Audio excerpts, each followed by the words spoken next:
Thank you so much. See you. Hey guys, kay Tita Long ka. Okay, see you. Thanks, Tita Long. See you later. Hello Kathleen fans! So ito na nga ha, spotted si Ma'am Catherine mga kasambreros. Kaka-upload lang ni Oski Rabar na kumaga pa, ano rin to close din to sa Kathleen at sa mga celebrities mga kasambreros, no, showbiz insider din po ito. Nasa Philippine Airlines si Ma'am Catherine mga kasambreros. Tapos sabi dito is parang si Tita Long, sabi niya, see you later daw, no? Nagpa-hi si Tita Long mga kasambreros na Tita Long gumatay na kumapa, syempre, no? Solid Kathleen or Catherine Bernardo fan ito si Ma'am Tita Long gumatay po. So, recent kasi mga kasambreros, no? Kagabi lang in-upload. So, pero correct me if I'm wrong kung matagal na ito. Pero kagabi lang kasi in-upload and yung aura ni Ma'am Catherine parang pareho lang, no? Or parang yun nga recent siya mga kasambreros. So, pero correct me if I'm wrong. So, hindi ko alam kasi ang nakasabi dito is very, kumapa, yung glam, yung kanyang kabaitan, yung humility, parang gano'n lang. So, walang sinabing detalye kung saan pupunta mga kasambreros. And then ito, ang sobrang kulit dito mga kasambreros, may isang bagong update din na isa. Sabi dito ng isang fan, ay ano daw, no, na napanaginipan niya daw ang Kathleen mga kasambreros, no? Solid Kathleen din ito. And then ito, na sobrang kulit, ang lupit ng ginawa nila dito mga kasambreros sa Kathleen, yung nasa, ano pa sila, nasa LA, di ba, naka-white sila, tapos naka-shades, tapos parang nilagyan nila na, parang in-edit na yung kumot, imbis na yung white nila damit mga kasambreros. And then ito, si Sir Alden, syempre, marami pa rin ganap dun sa Batangas mga kasambreros, baka bukas or mamayang gabi ay uwi na sila ng Laguna, hindi natin alam, or magtatrabaho na. So kumain sila ng lomi, no? Ang sarap ng lomi sa Batangas, no? Kapag pupunta ka ng Batangas, talagang hindi mo dapat kaligtaan yung lomi nila doon mga kasambreros, kasi sikat yung Batangas po sa ng lomi, sa paggawa ng lomi. So yun na, may mga post pa dito sila Marlene Capones, and then si Pops Alden na naglagay ng yung likod nila mga kasambreros, parang hindi ko alam, sila nagpa-spa, parang ganon, nagpamasahe mga kasambreros na hindi ko lang sure, pero parang ganon na nga mga kasambreros. And then ito, kakapost lang din ito mga kasambreros ng kapapanang birthday na inatinan ni Sir Alden, no? Si Melville C. Ito mga kasambreros na kulay pink, no? Na nakaterno din ang si Ma'am Catherine mga kasambreros. So sobrang kulit lang din ito mga kasambreros ni Pops Alden. Dito tapos kasama niya si Sir Dingdong Dantes, si Ma'am Marian, and then si Kailin mga kasambreros. So pang kulay pink, light pink yung kanilang color motif mga kasambreros. And then ito, nag-share ng greeting ng Happy Easter Sunday mga kasambreros ang sa kanyang Instagram account mga kasambreros si Pops Alden.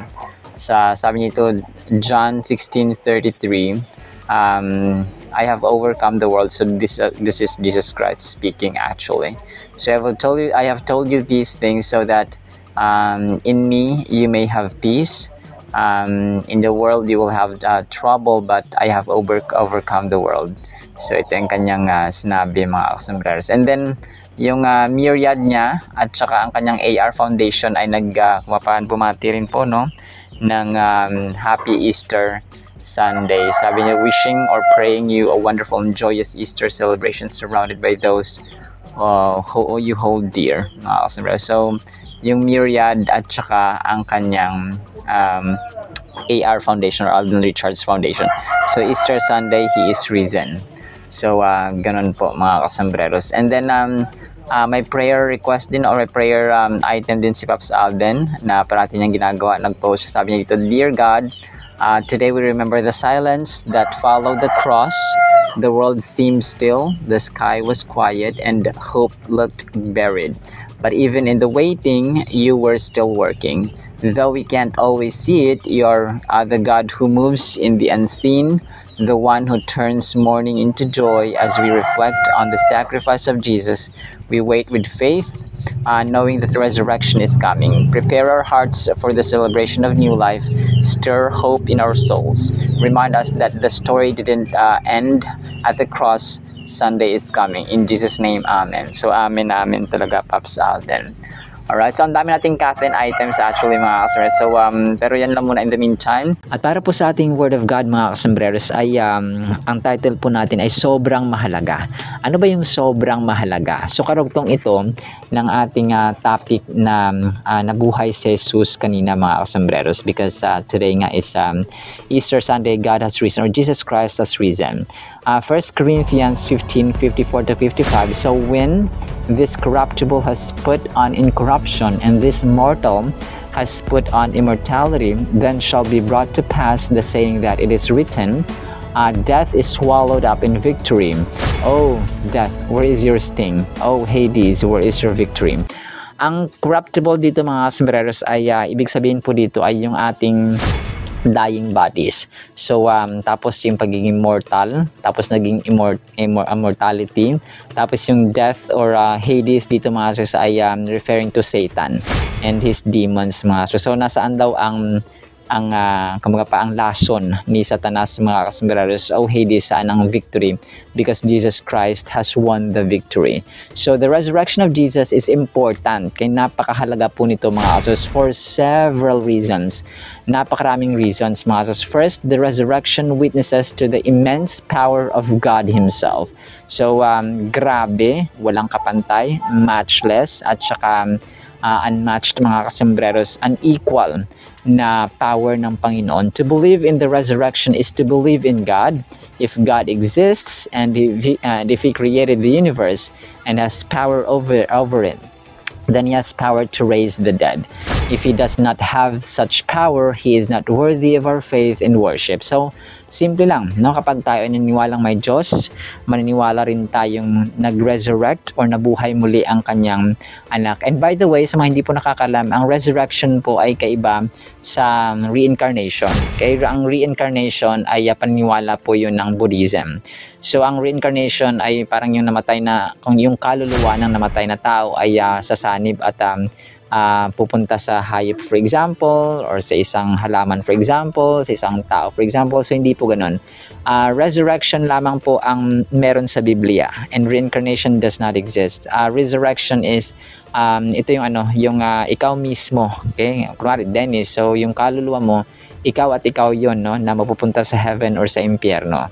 Tapos tinapi ko rin kasi marami na dito sa reincarnation at saka resurrection mga kasombreros. In resurrecting Jesus from the grave, God reminds us of His absolute sovereignty over life and death. So merong ang sovereignty is someone is powerful over the country. For example, that nation is under or over that another country, for example. So ganun siya, may power over someone or something.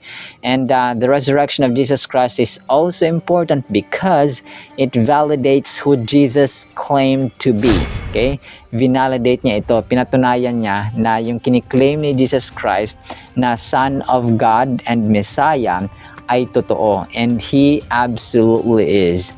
According to Jesus, His resurrection was the sign from heaven that authenticated His ministry. That's Matthew 16:1-4. And yung kanyang resurrection din po ay kung pa nag-a-attest by hundreds of witnesses. Merong mga witnesses mga kasombreros ng kanyang resurrection. Kung kaya napakahalaga nito mga kasombreros. Another reason the resurrection of Jesus Christ is important is that it provides His sinless character and divine nature. Tayo di ba nagkakasala sa isip, sa salita, sa actions natin? Ang Diyos or si Jesus Christ po ay never po siya nagkasala.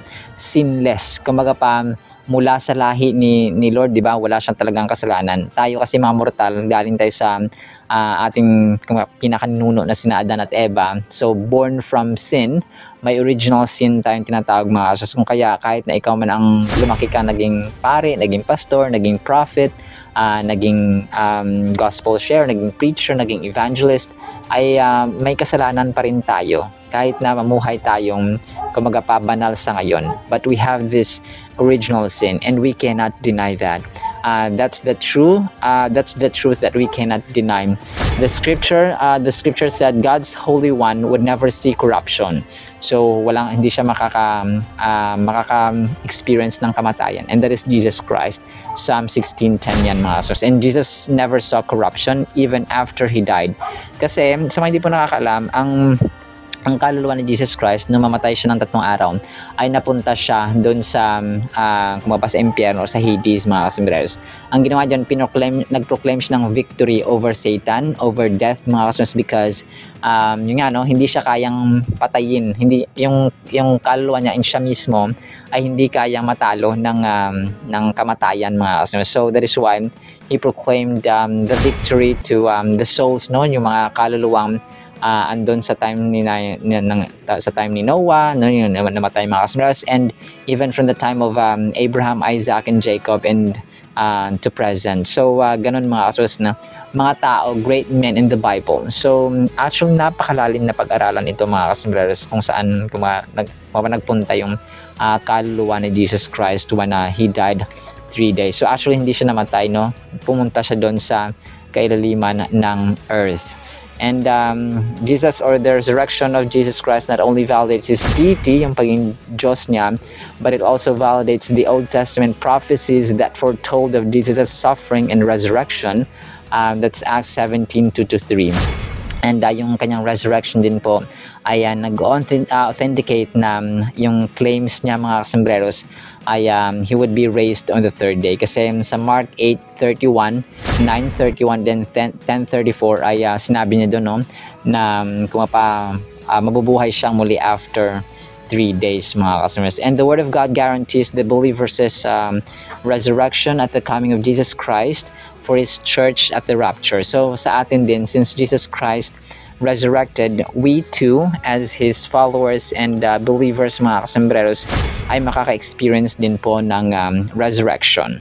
So the resurrection is the triumphant and glorious victory for every believer, and He is coming again. The dead in Christ will be raised up, and those who are alive at His coming will be changed and receive new glorified bodies. So that's 1 Thessalonians 4:13-18. Grabe, no? Sobrang mahalaga po nito, mga kasambreros, kasi yes, nag-celebrate tayo ng mga gantong Holy Week, for example, but we must also understand, and it's also necessary for us to understand, kasi minsan pag shallow lang, pag mababaw yung ating understanding ng sineselebrate natin, pag tinanong tayo ng anak natin or ng kaibigan natin o kung sino man dyan, ano bang ibig sabihin nito? Ano bang ibig sabihin nito? So wala tayong may sagot kasi hindi natin pinag-aralan. So thank God at meron tayong passion at binigyan niya tayo ng puso talaga at saka calling na rin sa pagbahagi ng kanyang salita, mga kasambreros. Alright, so naman po in the meantime, nawa po ipagpalaan po tayo ng pag-ibig, pananampalataya at pag-asa in the mighty, holy, sweet, resurrected name of the Lord Jesus Christ. And everyone said, Amen and Amen. See you sa next time po, mga kasambreros, and paalam po. I love you.